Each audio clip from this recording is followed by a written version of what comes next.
Sampai ke puncak. Nampak gayanya macam ada sesuatu, walaupun tak ada apa-apa pengumuman rasmi daripada YB Syed Saddiq ataupun Bella Astilo. Tetapi spekulasi hangat memperkatakan macam ada sesuatu. Mungkin majlis pertunangan, majlis meresik, mana tahu simbolism. Macam ada sesuatu yang simbolik menunjukkan tanda bahawa hubungan mereka semakin serius.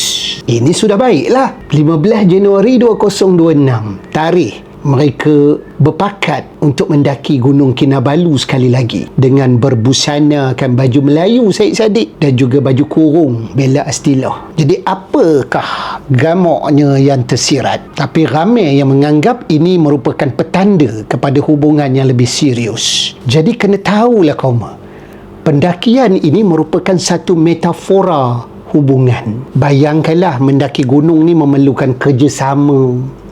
Macam tu juga nak membina rumah tangga. Memerlukan kepercayaan, memerlukan ketahanan emosi. Semua itu adalah merupakan gambaran kepada elemen-elemen yang diperlukan untuk membina sebuah rumah tangga yang baik, membina sebuah rumah tangga yang bahagia. Jadi apakah seterusnya? Walaupun tak ada pengumuman rasmi, tetapi konsistensi mereka bersama aja, itu dah merupakan petanda.